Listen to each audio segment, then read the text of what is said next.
வக்பு வாரிய சட்ட திருத்த மசோதா நாடாளுமன்றத்தில் தாக்கல் செய்யப்பட்டுள்ளது. ஒன்றிய பாஜக அரசின் இந்த சட்ட திருத்தம் வக்பு வாரியத்தின் அதிகாரங்களை பறிக்கும் வகையிலும் அதன் சொத்துக்களை கையகப்படுத்தும் வகையிலான முயற்சி என குற்றச்சாட்டுகள் எழுந்துள்ளன. இந்த நிலையில் வக்பு வாரிய சட்டத்தில் என்ன மாதிரியான திருத்தங்களை ஒன்றிய அரசு மேற்கொண்டுள்ளது என இப்போது பார்க்கலாம். இஸ்லாமியர்கள் நன்கொடையாக அளிக்கும் சொத்துகள் மற்றும் நிலங்களே வக்பு சொத்துகள் என அழைக்கப்படுகின்றன. தற்போதைய சூழலில் 1,20,000 கோடி ரூபாய் மதிப்பிலான 9.4 லட்சம் ஏக்கர் பரப்பிலான நிலம் மற்றும் அதில் உள்ள 8,70,000 சொத்துகள் வக்பு வாரியத்திற்கு சொந்தமானதாக உள்ளன. இந்த கணக்கீட்டின்படி இந்தியாவில் அதிக நிலங்களை வைத்துள்ள 3வது பெரிய அமைப்பாக வக்பு வாரியம் உள்ளது.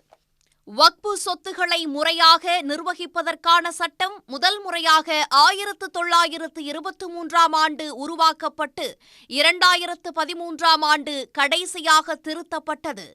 அதன் பிறகு தற்போது வக்பு வாரிய சட்டத்தில் திருத்தம் செய்யும் புதிய மசோதாவை ஒன்றிய பாஜக அரசு அறிமுகப்படுத்தியுள்ளது. புதிய வக்பு வாரிய சட்ட திருத்த மசோதாவில் ஒரு சொத்து வக்பு வாரியத்திற்கு சொந்தமானது என அறிவிக்கும் அதிகாரத்தை வக்பு வாரியத்திற்கு அளிக்கும் வக்பு சட்டப்பிரிவு 40 ரத்து செய்யப்படுகிறது.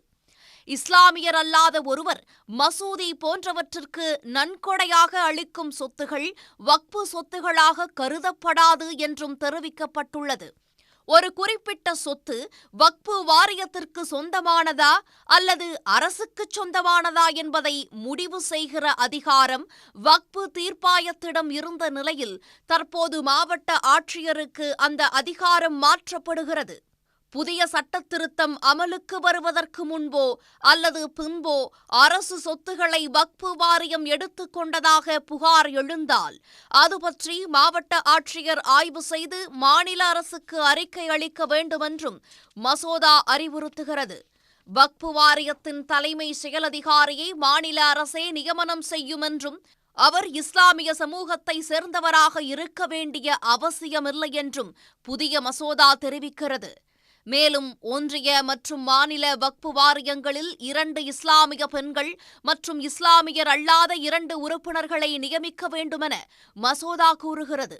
வக்பு வாரியத்தில் ஷியா, சன்னி மற்றும் முஸ்லிம் பிற்படுத்தப்பட்ட சமூகங்களைச் சேர்ந்த ஒருவராவது இடம்பெற வேண்டுமென்றும் போஹ்ரா மற்றும் அஹாகனி சமூகங்களைச் சேர்ந்தவர்களை இணைத்துக் கொள்ளலாம் என்றும் கூறப்படுகிறது. வக்பு வாரிய உறுப்பினர்கள் ஊப்பா சட்டத்தின் கீழ் தடை செய்யப்பட்ட இயக்கங்களுடன் தொடர்பில் இருந்தால் உடனடியாக பதவி நீக்கம் செய்யப்படுவார்.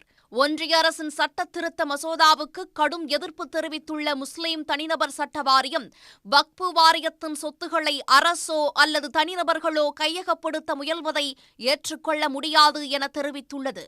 சட்ட திருத்தத்திற்கு எதிராக உச்சநீதிமன்றத்தை நாடப்போவதாகவும் அறிவித்துள்ளது. சன் நியூஸ் வாட்ஸ்அப் சேனலை ஃபாலோ செய்யுங்கள். QR கோடை ஸ்கேன் செய்து சன் நியூஸோடு இணைந்திருங்கள்.